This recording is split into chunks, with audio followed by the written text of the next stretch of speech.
Another historic announcement here from Scottrade Center about the future of our men's basketball tournament. I wanted to introduce the three principal speakers behind me. They'll each have a few remarks, and then we're going to open it up for one-on-ones. But to my left is Jack Watkins. He's an associate commissioner of the league. He's a tournament director for men's basketball and also directs NCAA events that do come to town. Here is Alex Rodrigo representing Scottrade Center. He's a group VP, sports and entertainment operations for the St. Louis Blues. And to my right, Doug Elgin, the commissioner of the Missouri Valley Conference. He is in his 30th year this year, and he was one of the brainchilds behind bringing the tournament here, and here we are 28 years later. And at this time, I'd like to have Doug come to the podium and make some remarks. Thank you, Mike. Welcome, everyone. Glad to have such a good turnout here at Scottrade Center. It's my privilege to announce that the State Farm Missouri Valley Tournament Agreement has been extended here at Scottrade Center 2 additional years. The tournament will remain here in 2019 and 2020. This extension represents another important milestone for the Valley. As of the 2020 championship, this will be our 30th year for Arch Madness in St. Louis. The MVC staff has had a hand in staging with our local partners more than 30 events here at Scottrade Center through the years, 24 conference tournaments, 2 NCAA women's Final Fours, and 4 other men's NCAA first and second round and regional events. The basketball events at Scottrade Center have had a significant economic impact on the region, and the direct spending from the many events that we've had here just in basketball reaches into the hundreds of millions of dollars. The MVC membership, our teams and fans are all very excited about the renovations that are underway here at the center. Our MVC tournament has been a recurring event in St. Louis since 1991. We did put the tournament out on an RFP to other cities twice in that time frame, considering that we might move the championship to another locale. But I can tell you that the arena improvements and enhancements that we see taking place right now will certainly keep our tournament in place for a long time to come. And we're proud of the fact that Arch Madness is the second longest tenured college basketball tournament in the country to play at a single neutral site. Only the Big East tournament at Madison Square Garden, which started there in 1981, has a longer tenure than our tournament. Over the years, our tournament has become quite a showcase. Coming to St. Louis in March has been a really wonderful tradition for our fans and our teams. It's also noteworthy to mention that the all-time basketball attendance record here at Scottrade Center was set in 2007 when 22,612 people crammed into this building for 2 sessions, semifinals and the championship session. And I don't think that the fire marshal here is going to allow that record to be broken in the near term. I want to thank again the St. Louis Blues for allowing us to keep this long run going here in St. Louis. Each year they carve out 5 dates in the heart of their NHL schedule for our tournament, including a practice day and 4 dates of competition. We also thank our partners, our longstanding partners in the market. Those are friends at the St. Louis Sports Commission, Frank Viverito, Chris Roseman, Mark Schreiber. Our friends at the St. Louis Convention and Visitors Commission who've been partners with us on other NCAA tournament events here.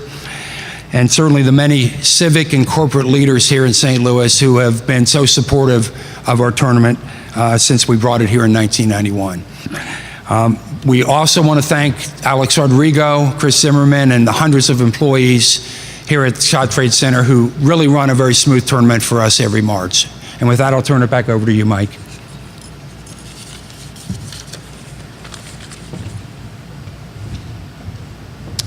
Thanks, Doug. And now we'll call up Alex Rodrigo from Scottrade Center. Thanks. Good afternoon. Our apologies, but Tom Stillman and Chris Zimmerman couldn't be here today, but welcoming this message, support everything that we're representing today here on behalf of the Scottrade Center. So welcome to the Scottrade Center. These are exciting times for us at the Scottrade Center. It's moments like these that I relish, that we have an opportunity to publicly thank and also celebrate our continued partnership with the Missouri Valley Conference. Doug Elgin, Mike Kern, and Jack Watkins behind me, thank you for continuing to support St. Louis and extending the Missouri Valley Conference through 2020.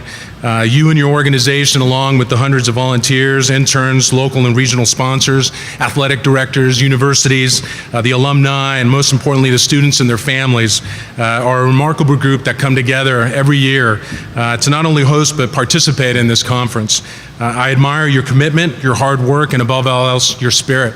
You know, I'm very fortunate to be able to work with these men day in and day out, and the men and women within the organization to be able to not only get ready for the tournament, but this is a year-long, year after year commitment. And the energy, if you've ever liked to join us behind the scenes, is amazing.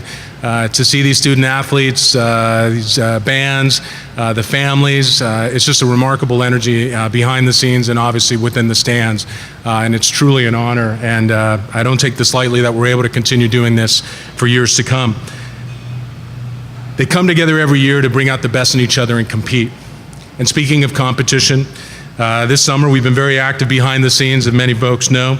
Hard at work, finishing the first phase of major renovations to the facility that opened back in '94, so 23 years ago. And when you think of 23 years, 35 million people, thousands of events, family shows, some like concerts, soccer, NCAA, bull riding, WWE, NCAA championships, SEC, boxing, figure skating, gymnastics, I mean, the list goes on.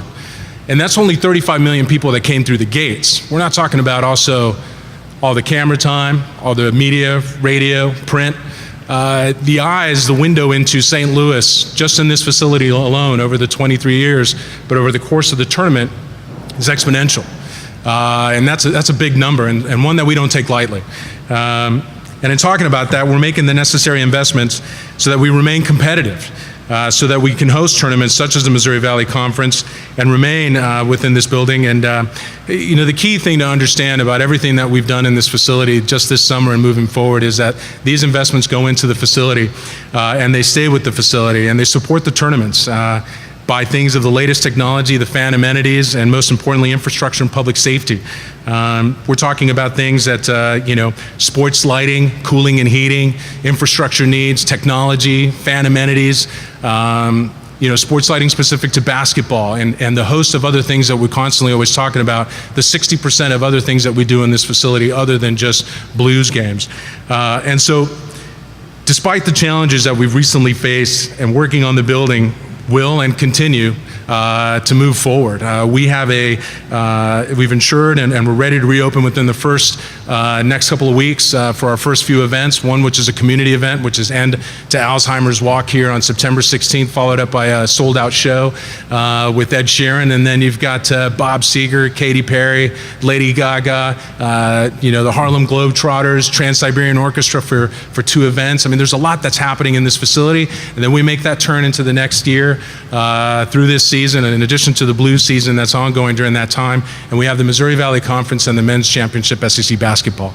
So there's a lot that's happening here.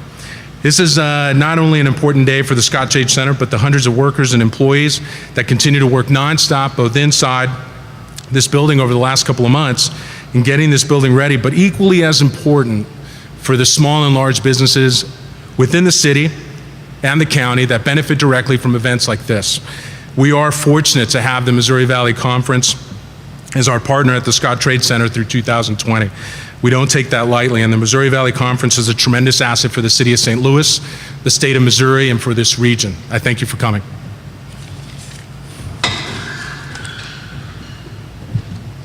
Thanks for your remarks, Alex. A true friend and a strong ally from the Missouri Valley. Now we'll have Jack Watkins come to the podium and talk a little bit about what the renovations mean for our tournament and future events.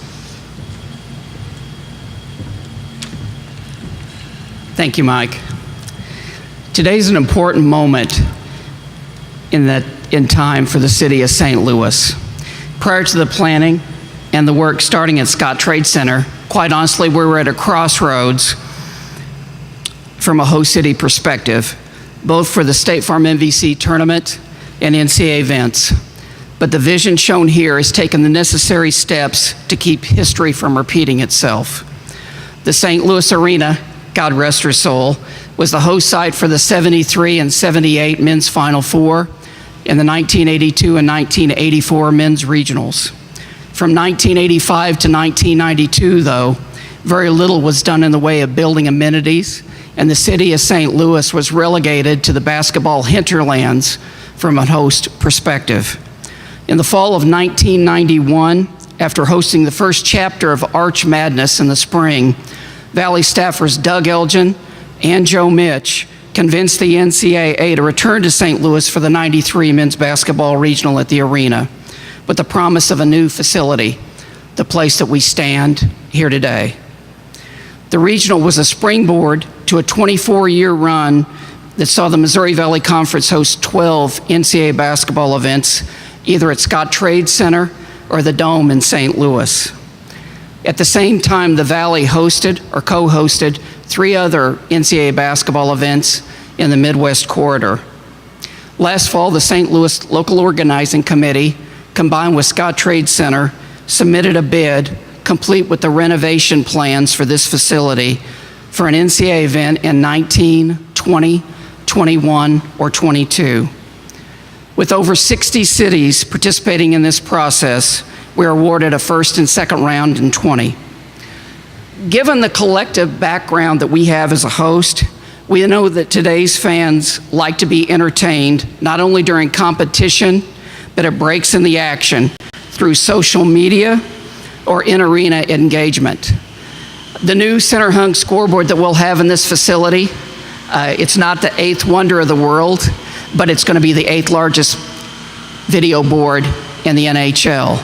It's a centerpiece of what we plan to do from a social media as well as fan enhanced engagement perspective. The NCAA really leans on its hosts now to not just during the games to have atmosphere, to continue to generate it during breaks in the action. And the new ribbon board technology, sound system, and lighting will allow us that capability.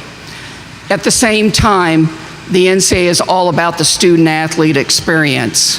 The renovation, which we've had the ability to see down on the event level, going right to the bone structure of the facility, is between the locker room build-outs, the media work areas and things of that nature, will only add to the great mystique that we have as a basketball city, not just for the Missouri Valley tournament, but any NCAA experience as well.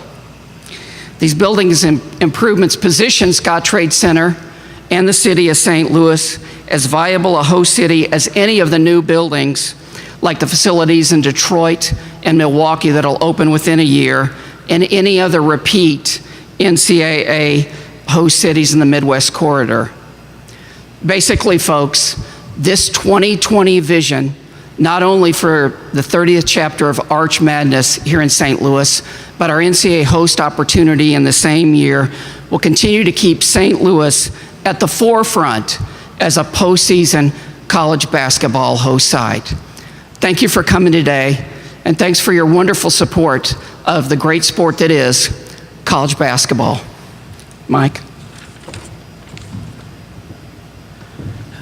Thank you, Jack, and this does conclude our portion up here on the stage. We're going to break into one-on-ones now, and I'll just ask Doug to kind of corral this corner, and Alex in this corner, and Jack maybe in this little area over here, but one-on-ones. Thank you very much.